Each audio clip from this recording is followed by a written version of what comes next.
saudari yang saya kasihi dalam Tuhan kita Yesus Kristus, selamat berjumpa kembali. Setiap tanggal 1 November, umat Katolik di seluruh dunia merayakan Hari Raya Semua Orang Kudus.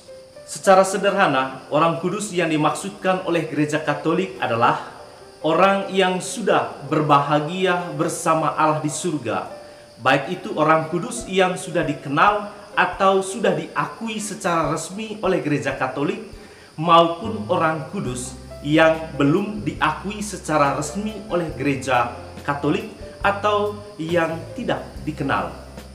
Orang kudus yang dikenal atau yang sudah diakui secara resmi oleh Gereja Katolik yang dimaksudkan adalah para santo dan santa atau para beato dan beata. Sementara orang kudus yang belum atau tidak dikenal yang dimaksudkan adalah semua orang yang sudah berada di surga yang tidak atau belum kita ketahui. Mungkin karena kesaksian hidup mereka belum diproses agar mereka dapat digelari beata atau beato, santo atau santa.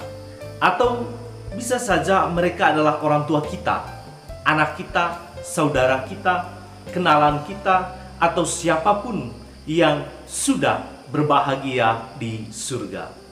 Hal ini jugalah yang membuat Hari Raya Semua Orang Kudus dan pengenangan arwah semua orang beriman pada tanggal 2 November diperingati secara berurutan.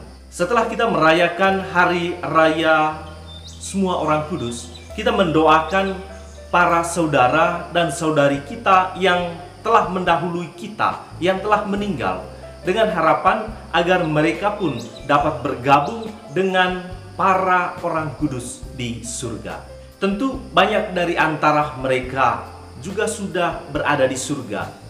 Mereka itulah yang dinamakan orang kudus yang belum atau tidak dikenal.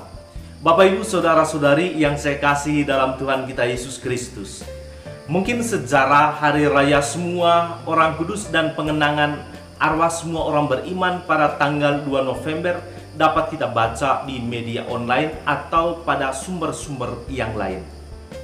Namun satu hal yang dapat kita renungkan bersama pada hari ini adalah apa pentingnya kita memperingati semua orang kudus dan semua arwah.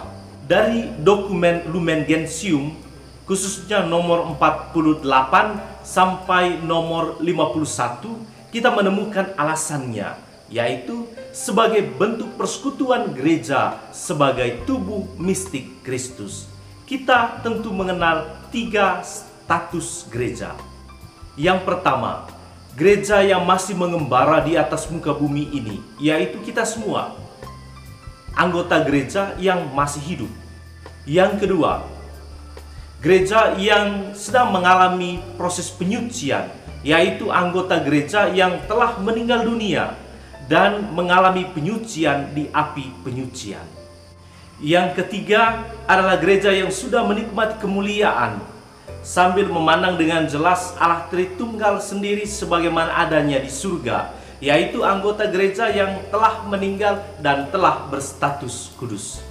Walaupun ketiga status gereja hidup pada taraf dan cara yang berbeda, kita tetap terhubung dalam kasih yang sama kepada Allah dan sesama, serta melambungkan madah pujian yang sama kepada Allah.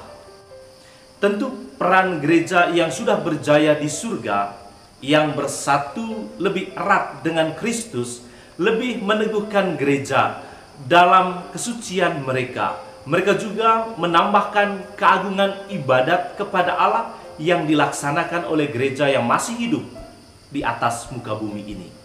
Dengan demikian, segala kelemahan gereja yang sedang mengembara, yaitu kita, amat banyak dibantu oleh perhatian mereka sebagai saudara.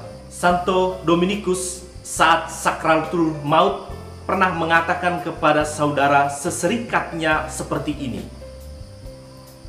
"Jangan menangis. Sesudah saya mati, saya akan lebih berguna bagi kamu dan akan menyokong kamu secara lebih baik daripada selama saya hidup."